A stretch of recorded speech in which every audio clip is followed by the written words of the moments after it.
Welcome to Spiritual Queen's Badass Podcast. My name is Emma Mumford and I'm your host. I'm an award-winning blogger, YouTuber, life coach, badass entrepreneur, manifester, and author. My mission is to awaken and to inspire women to live their best lives now and to find their purpose in life. I do this through sharing the power of law of attraction and spirituality. I hope my podcast will inspire you to raise your game and to start living your best life today. Without further ado, let's get started with this week's episode.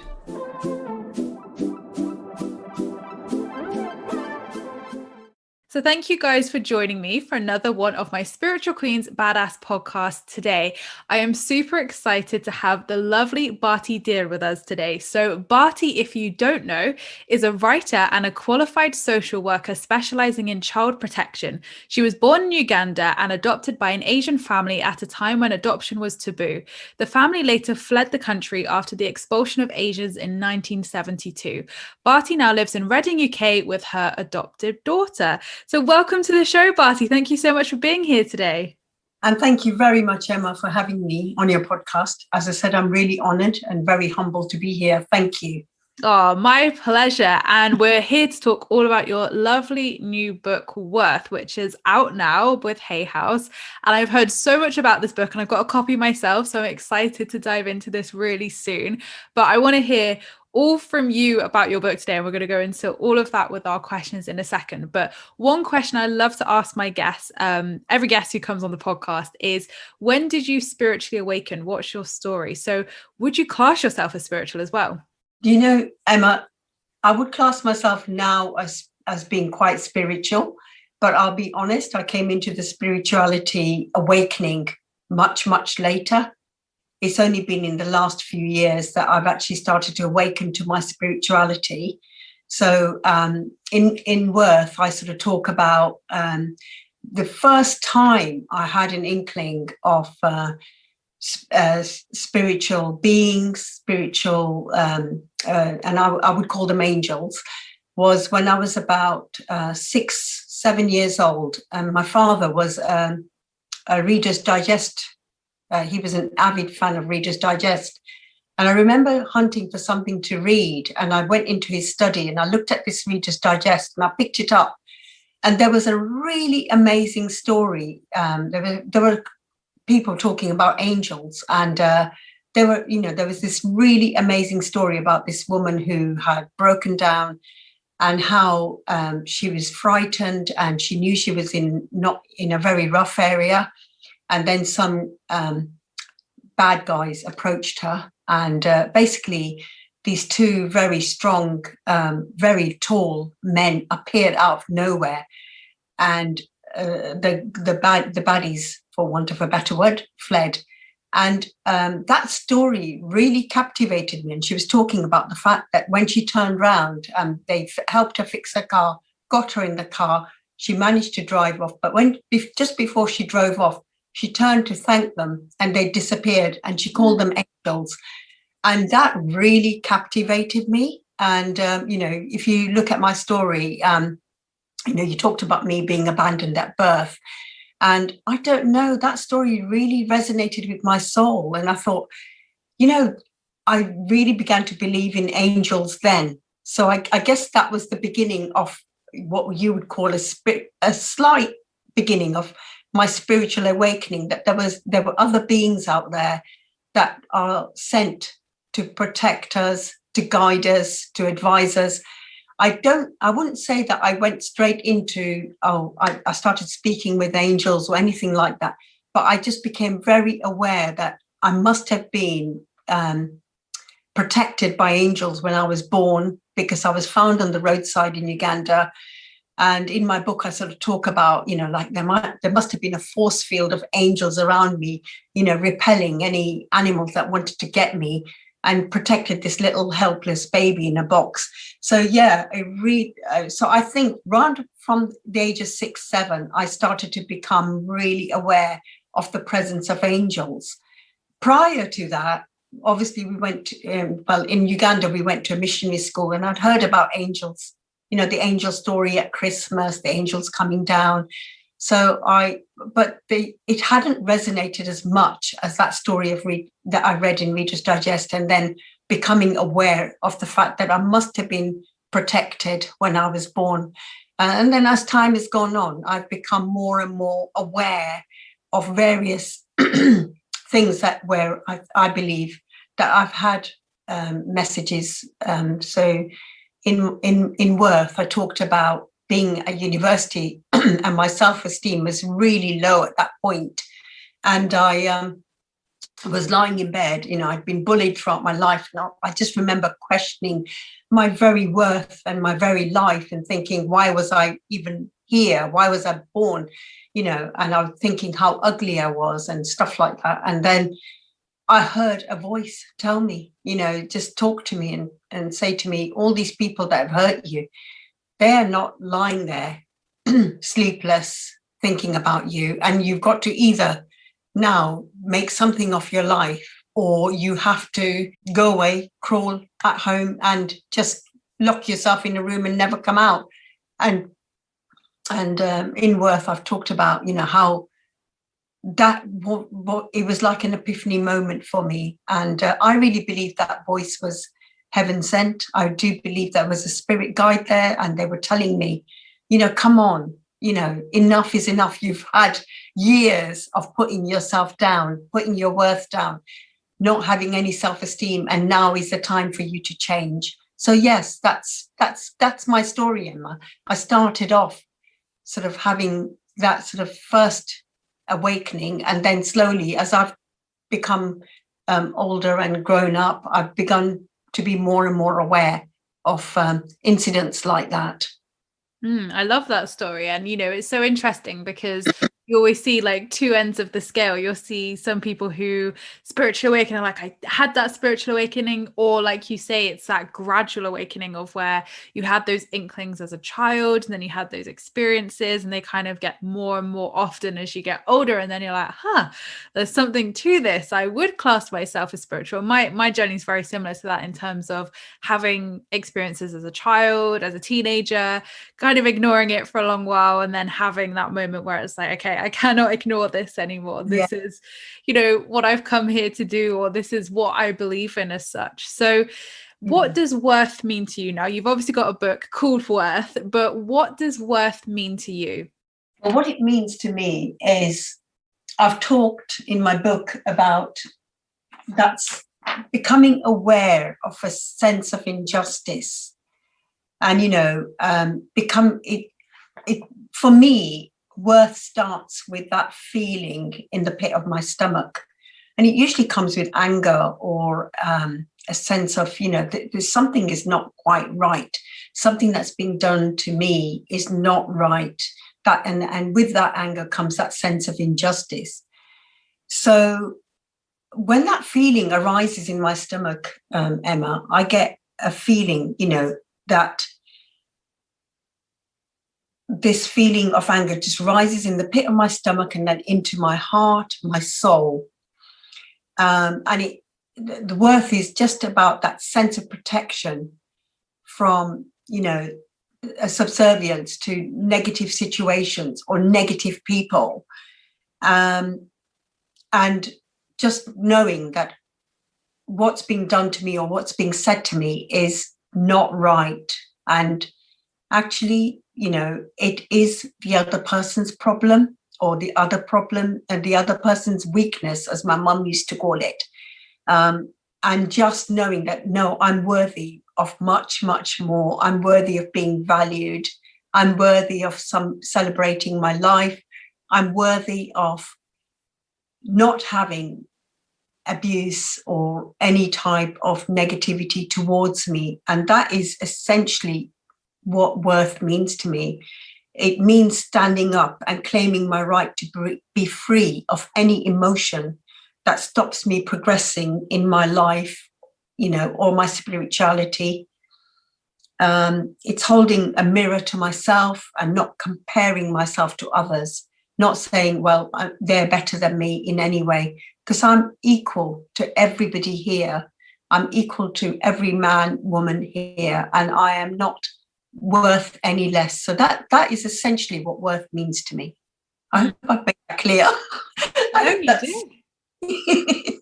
Yeah, you did. It was lovely. And it's such an interesting, perspective to have because, worth is spoken about so much in the self-help and self-development industry. And, I think when I went along my positively wealthy journey, I really learned what worth meant to me. And I think it is like a really individual relationship because I think every single person listening to this, yes. every person has questioned their worth in their lifetime or had to step into their worth or say, do you know what, I am worthy of more, whether it's in their career, their love, relationships, whether it's in self-appearance, self-love, that sort of thing. So I think every single person can relate to this because of the society that we live in, the world we live in, where, there isn't equality right now. And there are so many amazing, important issues that are coming to the surface where we are looking at worth in so many different ways and realizing that, we are all worthy and deserving of love, of abundance,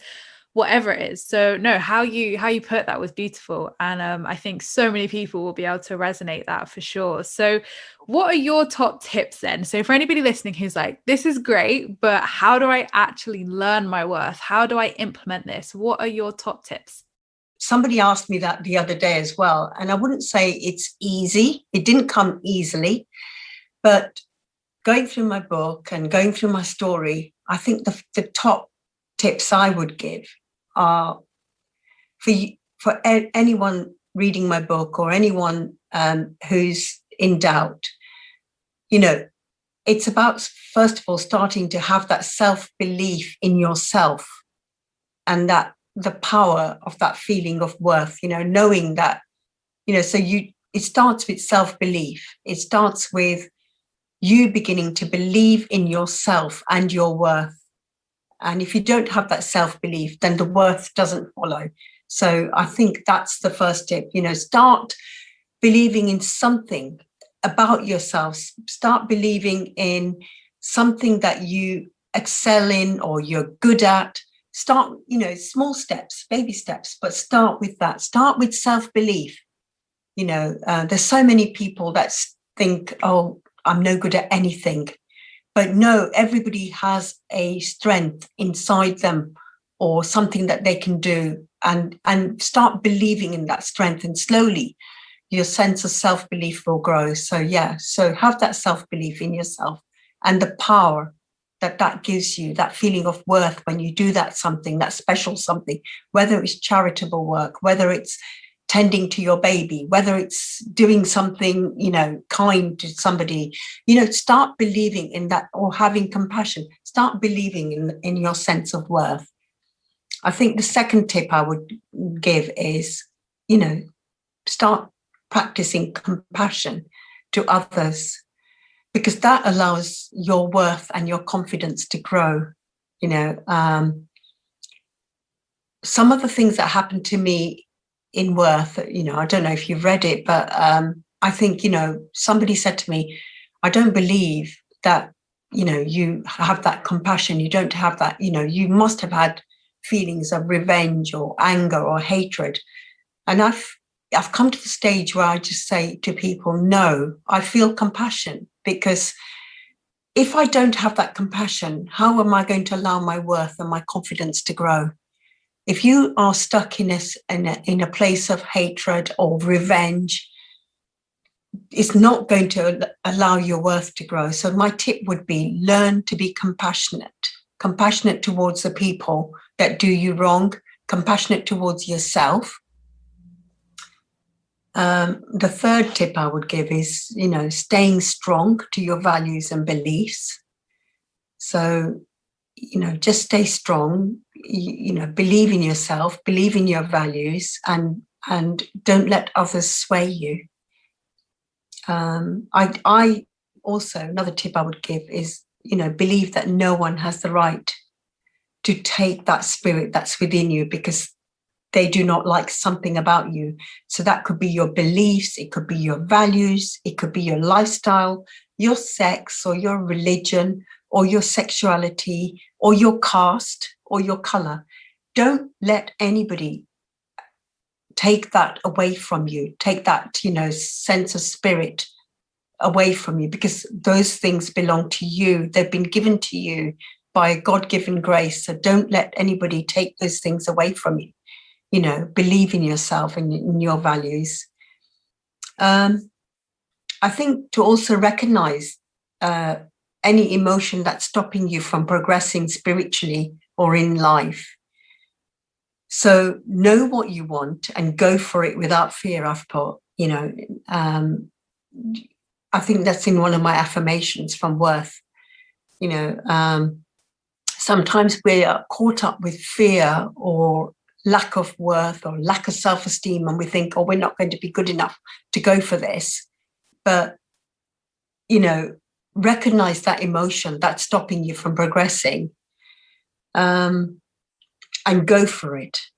And I think another tip I would say is, honestly, I spent so many years comparing myself to others. I've put in Worth that, I'll just give one example. I spent all my years comparing myself to Western idea of beauty, Eastern idea of beauty, and being of mixed heritage, which was part African, part Asian, and being very dark-skinned, having curly hair. I knew that these were values that weren't, these were looks that were not appreciated in Indian society, for example. And being a girl as well was not appreciated or valued. So I spent, I think, a large part of my childhood and my teens, and even in my early adulthood, comparing myself to others. And I would say, don't compare yourself to others. You are good enough. You are good for yourself. You just, when you look at yourself in the mirror, just say, I'm beautiful as I am. If it's one of those things that's holding you back and you're comparing somebody's riches or somebody's work or somebody's, house, don't compare yourself to others, because all it does is it brings you down. You're going to meet people who've got less than you, and you're going to think, oh, I'm worthy more than them. And you can be people who've got more than you, and you're going to, if you keep comparing, you're never going to be happy in your own worth. So value what you've got.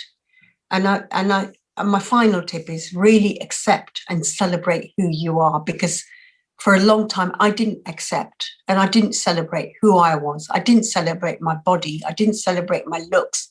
I didn't even celebrate my work. I didn't celebrate my family. I didn't celebrate my friends. I spent too much time being introspective and thinking about myself and thinking, oh, woe is me.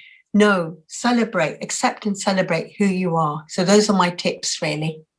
I love them. And I loved what you said about compassion as well, because compassion is so, so important and so healing as well. Like compassion for self, like you say, in terms of looking in the mirror and saying those self-loving affirmations and being kind to yourself and loving, and also compassion, like you say, to those who have done us wrong in life, and seeing that almost bigger picture in terms of, like you say, not holding on to that revenge, not holding on to that anger, because it's not serving you. It's not allowing you to move forwards, or, like you say, know your true worth. So no, definitely. I loved all of those because they're just so true. And I think so many of us hold ourselves back in life from truly embodying that worth for all of those reasons you've just mentioned. And I think if we could have more compassion and grace for ourselves and for others, I think, do you know what I mean? Like, we'd be so much happier in life.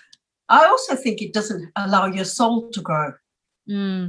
Because you're stuck in that place of hatred and place of anger, and it just doesn't allow your soul to grow. Your soul stays in one, your soul needs, if your soul is fed by compassion, is fed by blessing people, even the ones that do wrong to you.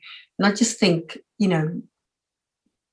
don't know, for me, I just think your worth and your soul grows when you start showing compassion. And you're so right, Emma, healing. It's the most healing tactic that you can have when you show compassion. So yeah, I really agree with you there.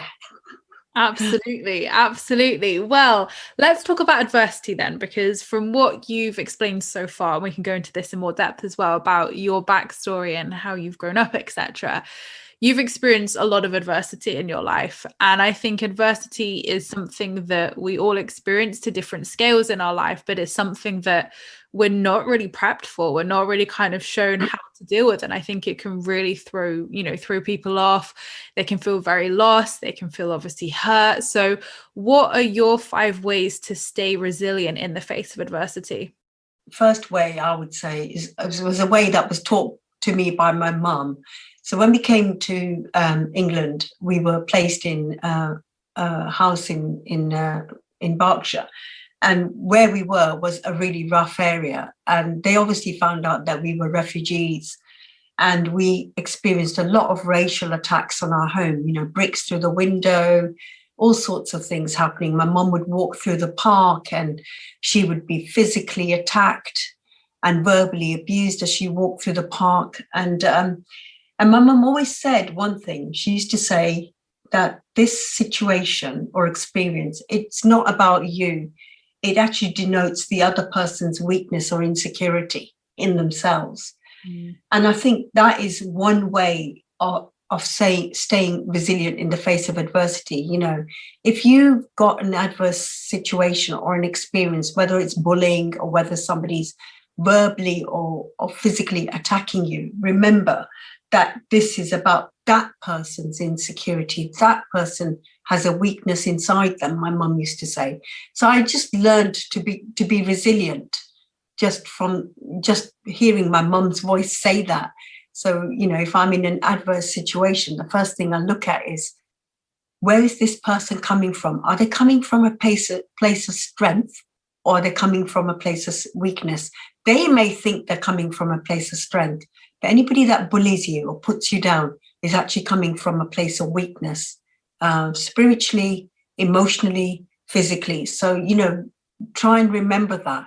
And that helps you develop that sense of resilience. Mm. And it's so true, because hurt people. And I mean, your mum sounds like an incredible woman. And it's just, it's awful. Like, it's awful hearing that was both of your experiences. But what an amazing mum. What an amazing mum. I agree. Totally agree. The second one I would say is, I know that some people will have faith and some people won't have faith.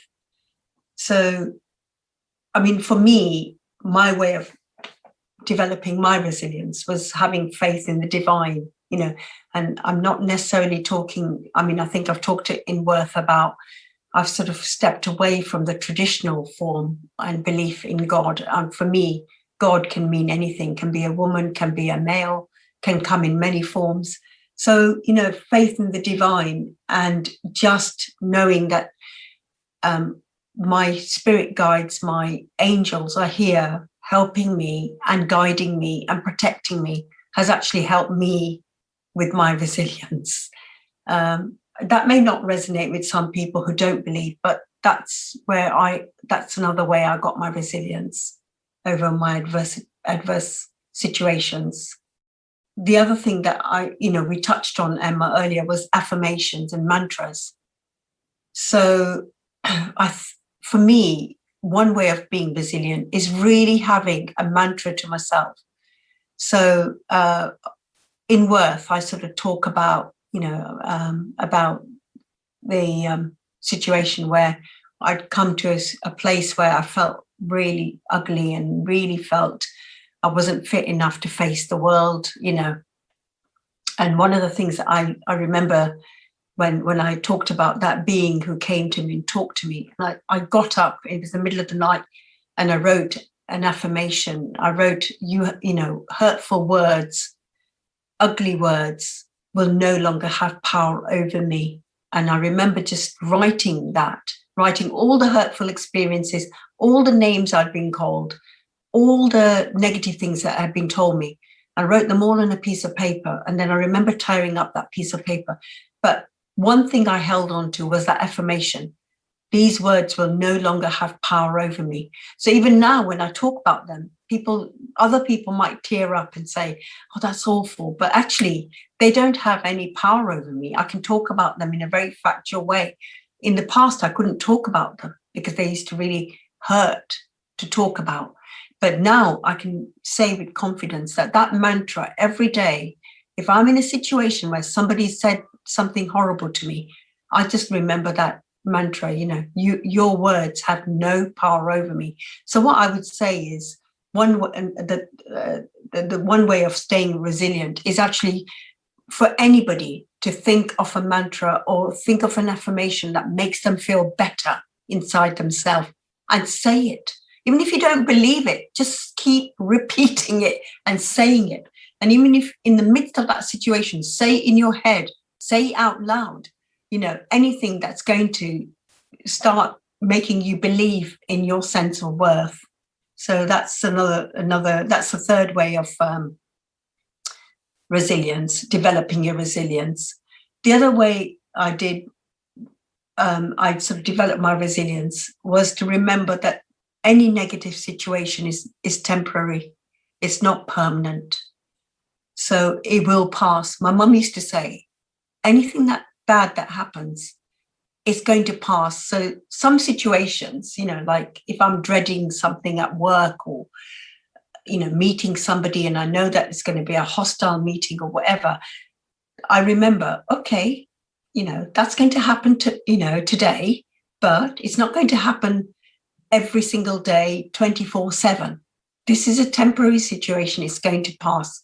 So just remember that any negative situation is not permanent and it will pass. Sometimes you just have to ride the storm, and then once you've ridden that storm, there will come sunshine afterwards. So that's what I remember in terms of my resilience, And the fifth and final way of resilience is, for me, it was to surround myself with people, whether it's family, whether it's friends, people who I know love me and support me and accept me for who I am, warts and all. So these are the 5 ways I've sort of developed my resilience, and they've helped me cope with adverse situations. I love them. And, I love that saying of like, this too shall pass. And it's so true, because I think as humans, we resist change all of the time, but change is actually the only one constant and one certainty we ever have. And you're right in terms of when we're looking at from like an adverse side of things, that when we're looking at adversity, it will pass. And although it feels awful, and like you say, using those mantras and affirmations is so important in the moment. And even one that I've worked with, which really helped me, which I think helps with worth as well, is I reclaim my power. I call back my power. I reclaim my power, because a lot of the time, whether we're unconsciously or, consciously giving away our power, we don't always know. So I feel like those mantras are awesome. What you said as well is so powerful. So absolutely, like reclaiming your power in those moments is a game changer, isn't it? Yeah, I totally agree. I love that. I reclaim my power. I love that. I'm going to adopt that, Emma. We're both going to do it from now on. Well, hopefully we're not going to have any adversity to say it to, but definitely something you could always turn to. But one of my last questions for you today then, Bharti, is what is one piece of life advice that you would like to leave my listeners with today? Okay, so in my memoir, I said something, and if you don't mind, I'm just going to quote you a little bit from the book, if you don't mind. Of course, go for it. I've put, yes, I may have these illnesses and sometimes I may feel bad, but do you know what? I'm not going to die, because that is not my destiny. My destiny is not to come all this way into the world to die, at least not yet, not now. So please, the tip I would give to people is, you are a person of influence. You have your worth. You have a strength. You've been brought into this world because God felt that you had the strength and you've got a life purpose. And start thinking, what is my life purpose? What is my destiny? Why have I been put on earth? It doesn't have to be anything huge, like, going and becoming a king or a president or whatever. But we have all got something that we've been put on earth for. And, just try and think, go back to what I said earlier on about your strength and what you're good at. Somewhere in that is your destiny. So my tip would be, think of that, believe in yourself, and remember, you weren't just brought onto this earth to have no purpose. You have got a purpose. Find it and go for that destiny. Yes, love it. And I love that extract from your book as well. It's so powerful, so powerful. Well, let's talk a little bit about the book then. So what can we expect from the book Worth, and where can my lovely listeners get it from? Well, if you go on my website, on the website is www.bhartidhir, that's BHARTIDHIR.com. You will see all the links as to where you can get the book. So I know quite a few of my friends have got the book from Amazon. They've got them from Blackwell's bookshop. They've also got it from Waterstones. But you've also got the ebook, which is, I think, $1.99. So if you can't afford it, just go for an ebook. and I just hope that you're going to, I really hope my memoir inspires a lot of people, because essentially it is about experiences and situations that can bring your sense of worth down, for how you can build yourself up as well. And, if anybody can build up their sense of worth from what they've gone through, I hope my memoir shows the sort of experiences I went through. So go on the ebooks, get the $1.99 version, because for me, it's the importance is the message that my book has. And I really hope people enjoy it. I've had a lot of positive feedback from it. So it's lovely. And I've had positive feedback from people who don't believe in spirituality or spiritual beings. And I've had really positive feedback from people who do believe. So, it's lovely. I love that. And you've mentioned your website, and I'll put a clickable link down below in the description for people to click that as well. But where can my lovely listeners find you online if they'd like to follow more of your work? Well, I'm on Instagram, and I'm really not technologically savvy. So I'm on Instagram and I'm on Facebook at the moment. I'm hoping to develop a lot more. But yeah, those are the two main social media sites that if you just click on my name, Bharti Dhir, you'll see me on there with all my posts and stories and things that are precious and dear to me. So, and my values and my beliefs are on there as well. So you'll see different posts. Brilliant. Well, it has been so lovely speaking to you today, Bharti, and thank you so much for sharing your pearls of wisdom with us and for talking all things worth. I know everybody listening is going to have got so much from this podcast and so many amazing takeaways. So thank you so much. It has honestly been a pleasure. Oh, Emma, thank you. Thank you very, very much. It's been a pleasure talking to you. I feel like I've met another sister. But yeah, thank you, Emma. Soul connection here. Yes, definitely. Thank you so much. So thank you so much, guys, for joining me for another one of my podcast episodes today. I really hope you've enjoyed Bharti and I's conversation. As always, if you want to find a clickable link to Bharti's website, you can find it in the description below, along with any more information about myself, my coaching, and everything else I have to offer at emmamumford.co.uk. So thank you so much, guys, for listening. I appreciate all your views and listens. Don't forget to subscribe if you're new here, because I would love to see you again soon. Don't forget you can also join my free Law of Attraction support group over on Facebook, where you can join myself and other like-minded souls where we talk all things law of attraction and spirituality. I hope you have a great week, whatever you're up to, and I'll see you all in my next podcast episode, which will be next week. Lots of love, guys.